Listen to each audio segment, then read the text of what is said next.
ভর্তুকি ছাড়া কৃষি অচল। আপনার উন্নত দেশেও আপনার কৃষিতে ভর্তুকি দেওয়া হয়। এখন আপনি যদি কৃষকের অর্থনৈতিকভাবে স্বাবলম্বী করতে চান, তাহলে ভর্তুকি দেওয়ার পরেও তার উৎপাদিত পণ্যের মূল্যটা যথাযথ পাইল কি পাইল না, এটা হলো গুরুত্বপূর্ণ।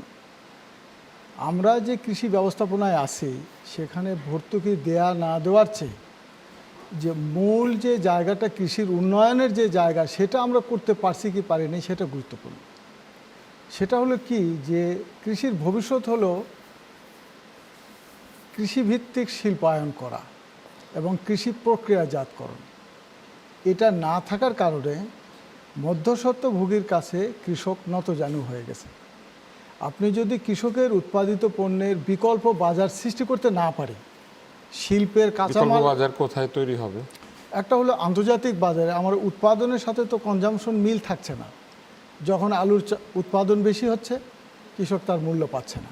তো যখনই আমি এটা মধ্যস্বত্বভোগীর বাহিরে বহির্বিশ্বে আন্তর্জাতিক বাজার এবং আপনার যেগুলো ইন্ডাস্ট্রি ক্রপ দ্বারা যেগুলো শিল্প চলতে পারে, সেগুলোকে আমাদের হাত দিতে হবে।